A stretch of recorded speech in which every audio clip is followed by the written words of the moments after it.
Bonjour et bienvenue sur Vloggy. Aujourd'hui on va parler d'une machine d'un étope, l'Acer Aspire Revo RL100, qui est un étope comme vous pouvez le voir ultra plat, ultra fin, avec pas mal de caractéristiques assez intéressantes dans son design et dans les services qu'il propose. Alors d'abord il est livré avec des tonnes d'accessoires. On a un pied en métal très lourd avec une bande antidérapante pour pouvoir le mettre en position verticale. On peut donc le mettre à plat comme ceci sous un téléviseur ou à côté en position verticale, c'est assez bien fichu. On a un câble HDMI fourni, ce qui est plutôt pas mal, il est assez long. Donc on pourra s'en servir directement au sortir de la boîte en le branchant sur un téléviseur. On a beaucoup de câbles en fait qui sont fournis, on a une rallonge USB vers mini USB qui peut être très pratique. On a évidemment le câble d'alimentation de l'engin. On a un chargeur assez compact par rapport à la machine. Bon, c'est pas très important par rapport à ce type de machine vu que c'est des machines sédentaires, mais il est pas trop compact, donc il va pas trop chauffer non plus. C'est une solution assez bien fichue.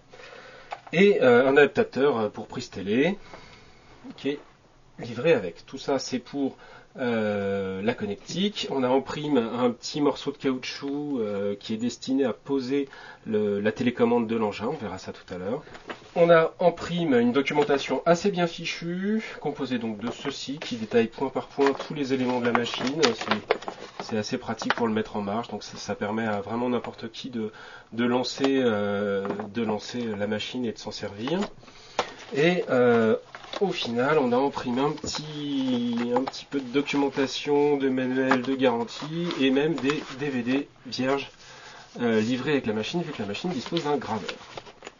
Voilà pour la connectique, je vais ranger tout ça et on va s'intéresser à la machine en elle-même. Alors, pour commencer la connectique, située donc sur la face arrière, on retrouve d'abord l'alimentation, petite prise d'alimentation classique, une prise RJ45, une sortie HDMI, une sortie optique SPDIF, donc très pratique pour balancer sur un ampli optique, avec une entrée optique. La prise télévision, donc avec l'adaptateur fourni, hein, là c'est une prise avec un format spécifique. Une ouïe d'aération pour la machine.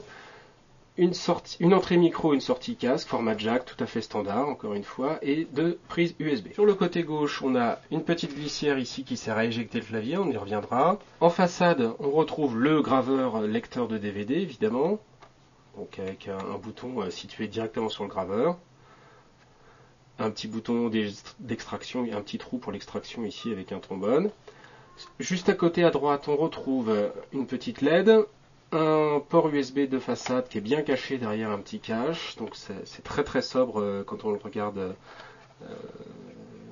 depuis son salon, donc ça fait pas une façade trop moche. Et à côté, pareil, bien caché derrière donc une interface très sobre, un lecteur de cartes tout à fait classique.